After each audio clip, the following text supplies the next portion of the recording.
Hello again, folks, and thank you for joining me for another classic ghost story. Before I get into it today, I want to apologize to you in advance. Somebody outside is having some landscaping done. There's a chainsaw going off and on. My neighbor upstairs, I'm sure they would call it singing. It comes across more as caterwauling. So if you hear either of those things during the video, I do apologize profusely, but unfortunately, both of those things have kind of been intermittent all day, and if I want to record at this point, I just have to go for it, which is what I'm going to do, and hopefully when I watch it back during editing, I won't find that the noise is so horrible that I then have to record it again. That would kind of suck. If you have been enjoying the short stories and poems I've been reading for you, I would be eternally grateful if you would like the video, subscribe, share, comment below, and otherwise just circulate it so that more people can enjoy, because of course I like to think I'm reading some works of some authors that maybe aren't quite so well known by a lot of people in terms of short horror and kind of gothic fiction. I know some of the authors that I've been reading, this project has been what has brought them to my attention. So if you have been enjoying, please share the videos so that other people can also discover some great new authors. I'm going to be reading for you today a short story called The Return by a gentleman called r.m.gilchrist. He was another English author from the Peak District.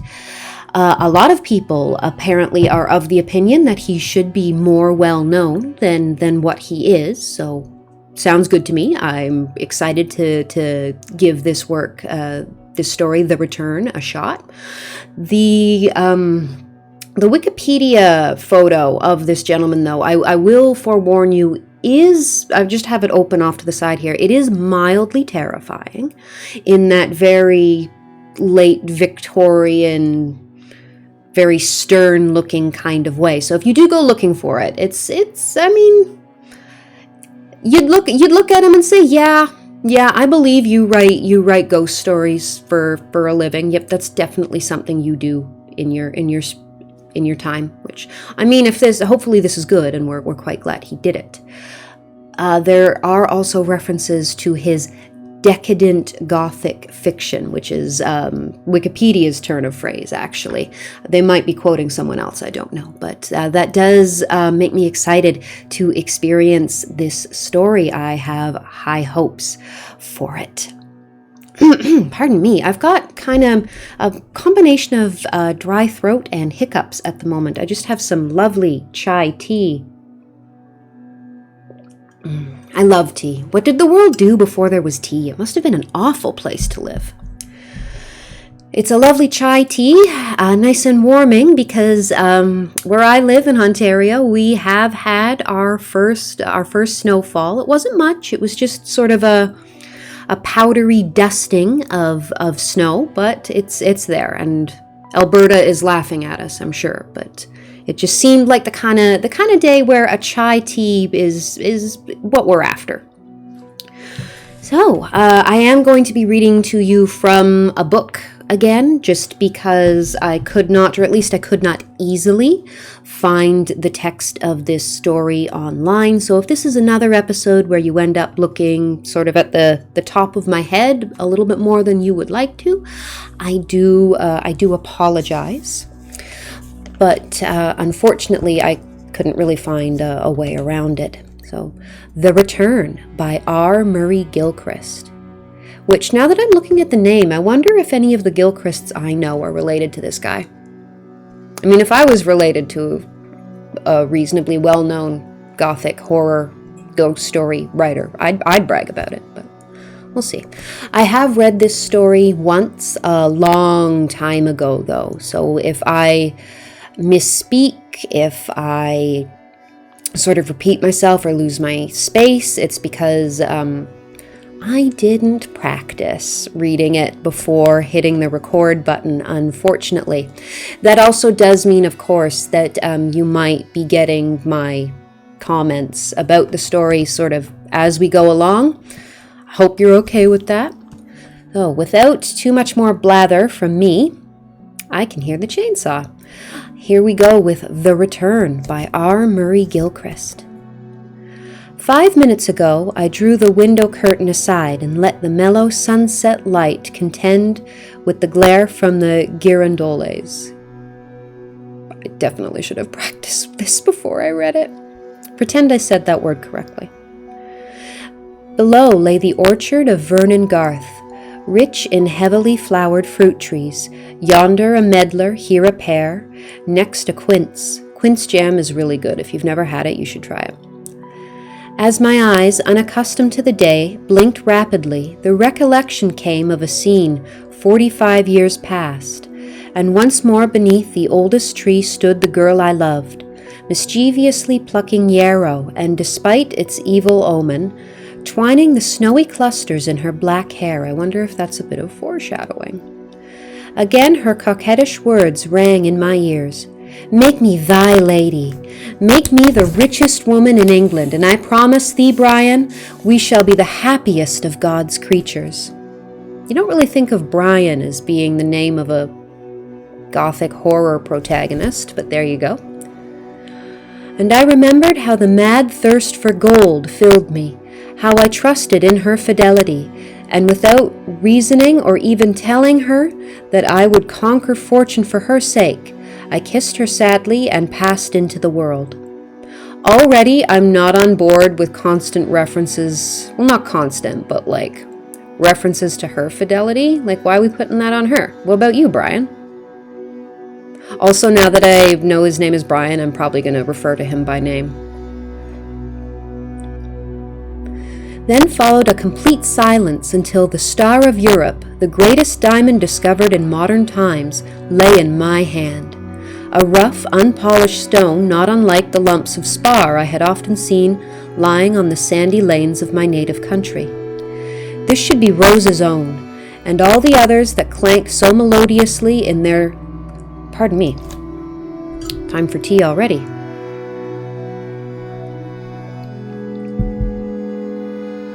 Cat hair on my mug. And all the others that clanked so melodiously in their leather bulls should go towards fulfilling her ambition. Rich and happy I should be soon, and should I not marry an untitled gentlewoman sweet in her prime? Yeah, man, it doesn't matter if she's like a decent person. She's not a titled gentlewoman. Just bleh. The 20 years interval of work and sleep was like a fading dream, for I was going home. The knowledge thrilled me so that my nerves were strung tight as iron ropes, and I laughed like a young boy. And it was all because my home was soon to be in Rose Pascal's arms. I crossed the sea and posted straight for Halkton village. The old hostelry, I think that's how you say that, the old hostelry was crowded. Jane Hopgarth, whom I remembered, a ruddy-faced child, stood on the box-edged terrace, curtsying in a matronly fashion to the departing mail coach. A change in the signboard drew my eye.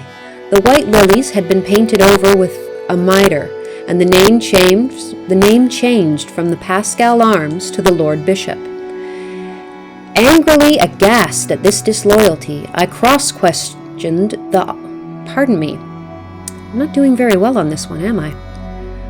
Angrily aghast at this disloyalty, I cross-questioned the ostlers, who hurried to and fro, but failing to obtain any coherent reply, I was fain to content myself with a mental denunciation of the times.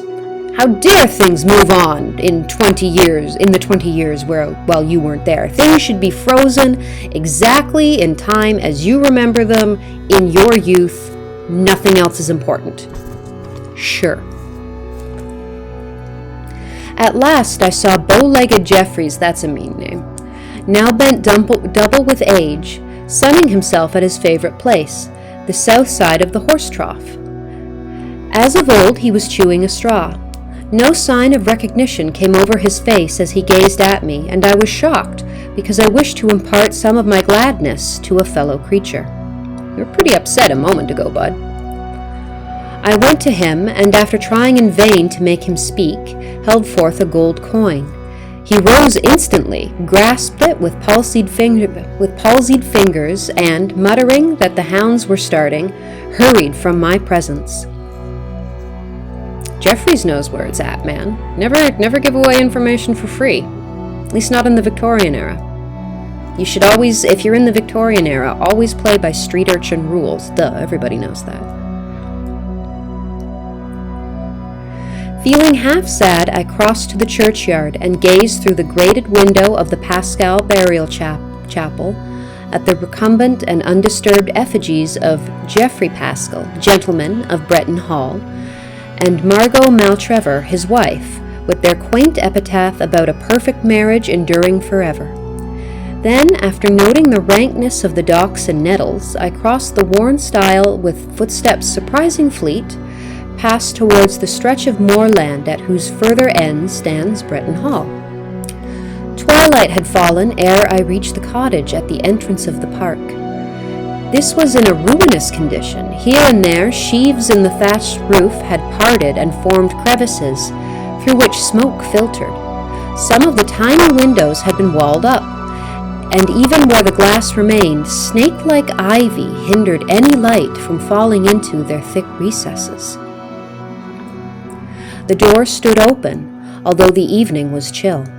As I approached, the heavy autumnal dew shook down from the firs and fell upon my shoulders. A bat, swooping in an undulation, struck between my eyes and fell to the grass, moaning querulously. I mean, yeah, you probably ran into the bat. I doubt he appreciated it. I entered. A withered woman, that's also a mean description. I'm just judging Brian for both being in a gothic story and being named Brian, and I don't know, seems kind of pretty. We've had a lot of judgments of other people. Maybe you should look inward, Brian. Is Brian projecting a little bit? Maybe, Brian, you should do a little bit of inward reflection here. A withered woman sat beside the peat fire. She held a pair of steel knitting needles, which she moved without cessation. There was no thread upon them, and when they clicked, her lips twitched as if she had counted. Man, that would suck. If you thought you were knitting and you'd accidentally dropped all your stitches, I would be horrified. I've dropped stitches while knitting. It's never fun to try and go back and fix it. Some time passed before I recognized Rose's foster mother, Elizabeth Carlass. The russet color of her cheeks had faded and left a sticky gray. Those sunken, dimmed eyes were utterly unlike the bright black orbs that had danced so mirthfully. Her stature, too, had shrunk.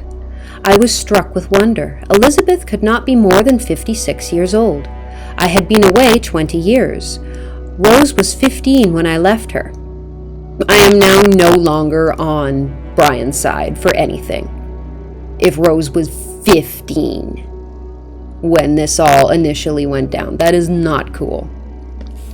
I don't want to hear any, but it was the way it was. That's how it was back in the Victorian era. It wasn't. You can look the statistics up. 15 would have been, unless you're an aristocrat and you're marrying estates, 15 would have been young. Even then. Rose was 15 when I left her, and I had heard Elizabeth say that she was only 21 at the time of her darling's weaning. But what a change! She had such an air of weary grief that my heart grew sick. Advancing to her side, I touched her arm. She turned, but neither spoke nor seemed aware of my presence. Soon, however, she rose, and helping herself along by grasping the scanty furniture, tottered to a window and peered out. Her right hand crept to her throat. She untied the string of her gown and took from her bosom a pomander set in a battered silver case. I cried out. Rose had loved that toy in her childhood. Thousands of times we played ball with it. Elizabeth held it to her mouth and mumbled. Pardon me.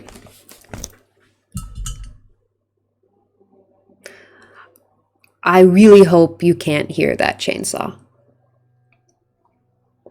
I'm going to be very sad if I have to re-record this. Elizabeth held it to her mouth and mumbled it as if it were a baby's hand. Maddened with impatience, I caught her shoulder and roughly bade her say where I should find Rose. But something awoke in her eyes, and she shrank away to the other side of the house. Pardon me. I followed. I'm sorry, I'm doing a very bad job at this today. I caught her shoulder and roughly bade her say where I should find Rose, but something awoke in her eyes, and she shrank away to the other side of the house. Well, yeah, because you just grabbed her and shook her. Like, don't be weird. She might not even recognize you. I followed. She cowered on the floor, looking at me with strange horror. Her lips began to move, but they made no sound. Only when I crossed to the threshold did she rise, and then her head moved wildly from side to side, and her hands pressed close to her breast, as if the pain there were too great to endure. I ran from the place, not daring to look back. In a few minutes, I reached the balustrated wall of the hall garden. The vegetation there was wonderfully luxuriant. As of old, the great blue and white Canterbury bells grew thickly, and those curious flowers to which tradition has given the name of Mary's heart still spread their creamy tendrils and blood-colored bloom on every hand. But Pascal's dribble, the tiny sprig whose water pulsed so freely as it emerged from the earth, had long since burst its bounds and converted the winter garden into a swamp, where a miniature forest of Queen of the Meadow filled the air with melancholy sweetness. The house looked as if no careful hand had touched it for years. The elements had played havoc with its oriels, and many of the latticed frames hung on single hinges. The curtain of the blue parlor hung outside, draggled and faded, and half hidden by a thick growth of bindweed. I am enjoying all the descriptions of the flowers and the little stream that's burst its banks. With an almost savage force, I raised my arm high above my head and brought my fist down upon the central panel of the door. That's a little weird. There was no need for such violence, for the decaying fastenings made no resistance, and some of the rotten boards fell to the ground. As I entered the hall and saw the ancient furniture, once so fondly kept, now mildewed and crumbling to dust, quick sobs burst from my throat. Rose's spinet stood beside the door of the withdrawing room. How many carols had we sung to its music? As I passed, my foot struck one of the legs, and the rickety structure groaned as if it were coming to pieces. I thrust out my hand to steady it, but at my touch the velvet covering of the lid came off, and the tiny gilt ornaments rattled downwards. The moon was just rising, and only half of her disk was visible over the distant edge of the Hell Garden. They have a Hell Garden? That's pretty cool.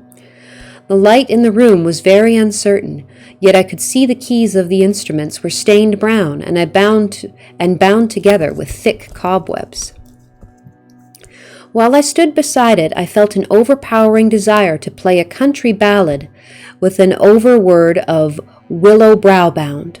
The words, in strict accordance with the melody, are merry and sad by turns, at one time filled with light happiness, at another bitter as the voice of one bereaved forever of joy. So I cleared off the spiders and began to strike the keys with my forefinger. Many were dumb, and when I struck them gave forth no sound save a peculiar sigh. But still the melody rhythmed as distinctly as if a low voice crooned it out of the darkness. Wearied with the bitterness, I turned away. By now the full moonlight pierced the window and quivered on the floor. As I gazed on the tremulous pattern, it changed into quaint devices of hearts, daggers, rings, and 1,000 tokens more. All suddenly another object glided amongst them so quickly that I wondered whether my eyes had been at fault. A tiny satin shoe, stained crimson across the lappets. A revulsion of feeling came to my soul and drove away all my fear.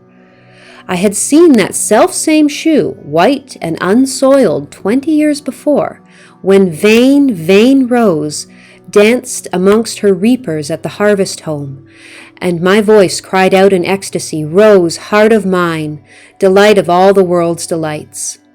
I don't like that he's calling this, we now know, like, teenager, underaged, girl, vain. There's lots of references, well, maybe not lots, I mean, I didn't count, but there's references to her being sort of vain and materialistic, and it's like, she's 15. She is a kid.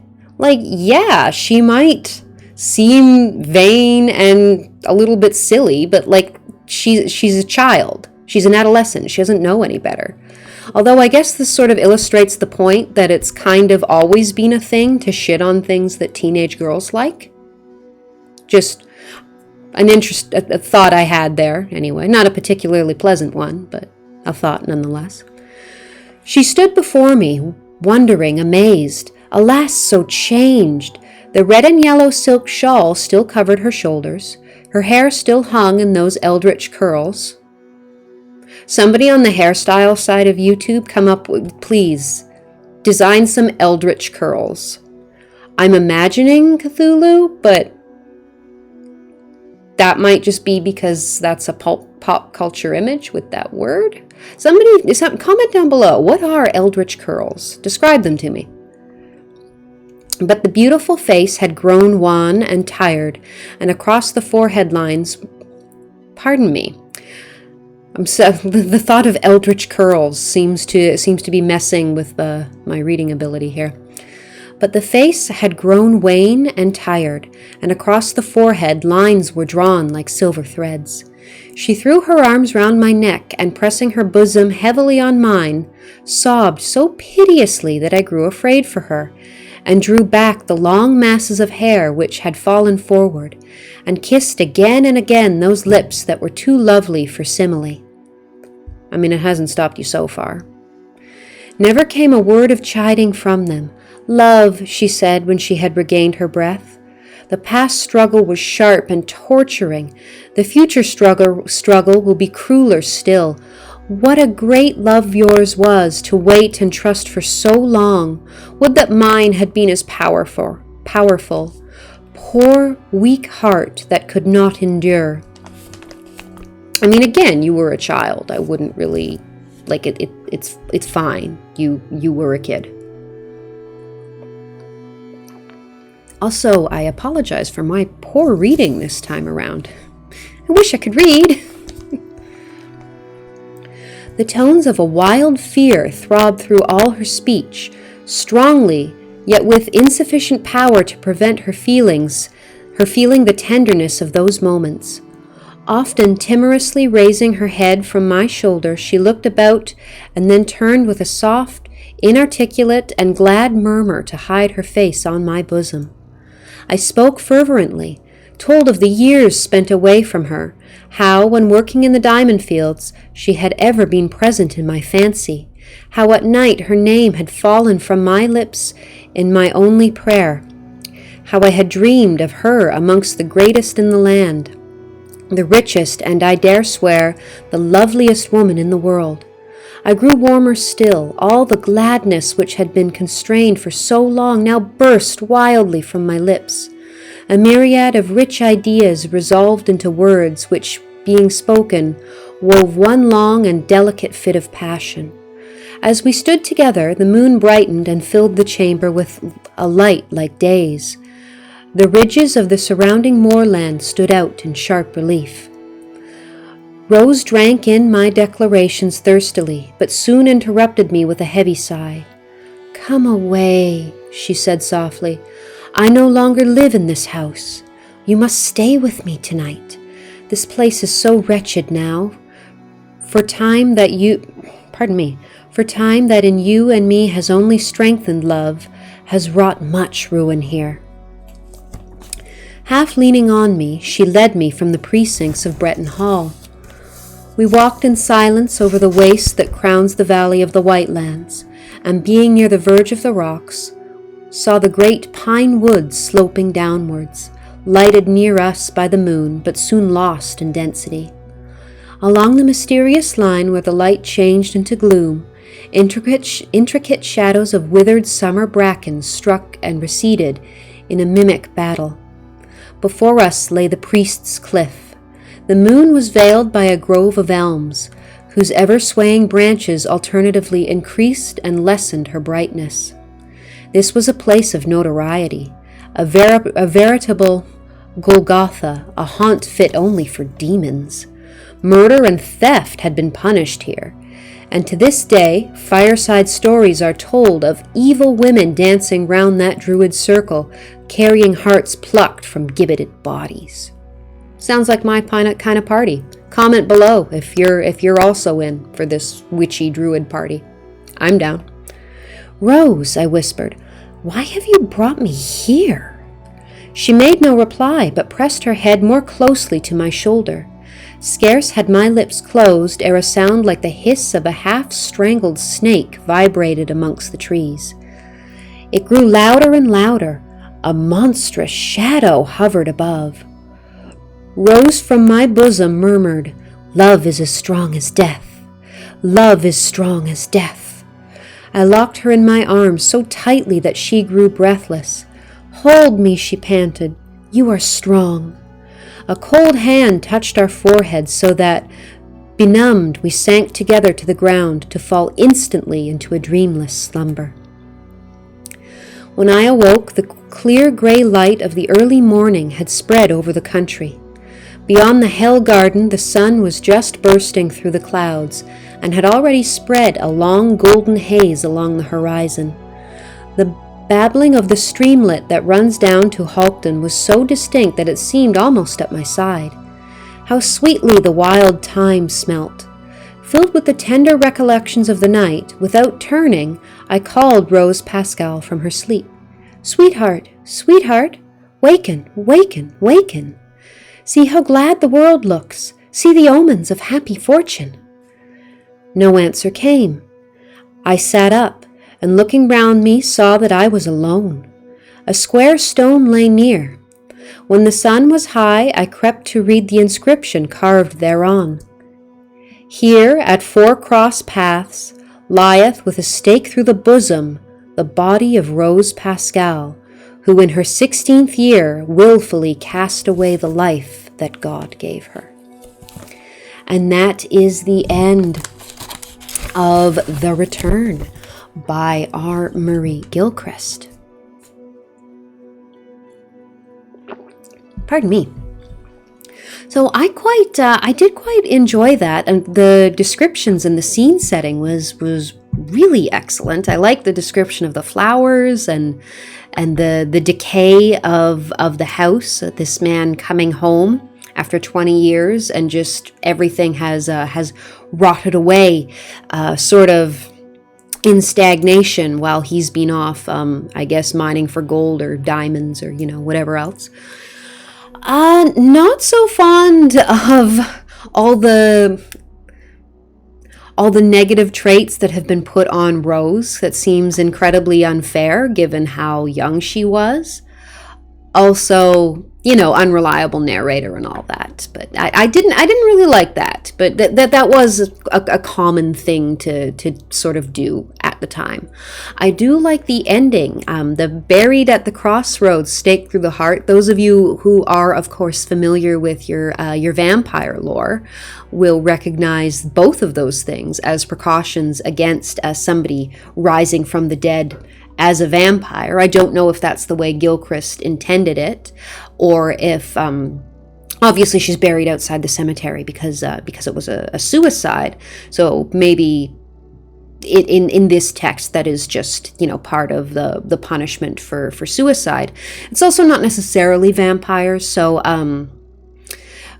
in some cultural beliefs, burying somebody who has killed themselves at a crossroads is to prevent, because they're not buried in the sacred ground of the churchyard. It's sort of done as a precaution to keep the the ghost from wandering home, essentially. If you're buried at a crossroads, the idea is the ghost in its misery and torment won't know which way to go home, which actually seems, now that I'm explaining it, that does seem particularly cruel to do, especially to someone who obviously has killed themselves. They're already, even before death, we're trapped, at least mentally, in a pretty upsetting place. And now, if you believe in such things, their spirit can't go home, which is, as I say, now that I'm explaining that and sort of delving into it as I'm speaking out loud, that sounds really cruel, actually, to do to someone who really needs to be embraced by the community, given that they probably have some sort of mental illness that drove them to suicide. So I did like the reference to, intentional or not, to vampires at the end there. I am inclined to read more of Gilchrist's work, if you sort of take it in context of the time that it was written. So if I come across more of his work and there are similar themes where it's a 15-year-old girl and you're sort of browbeating her for being vain and kind of silly, she's 15. Just saying. And if you were a comparable age, like, I've also met teenage boys, they're not much better, generally speaking. Don't, glass houses and all that there, Brian. But all in all, I did enjoy that. I hope you did as well. So thank you for choosing to be here with me for another ghost story. So please like, subscribe, comment below if you would like. As we roll into the holiday season, I am going to be doing my utmost to revive the tradition of ghost stories at Christmas.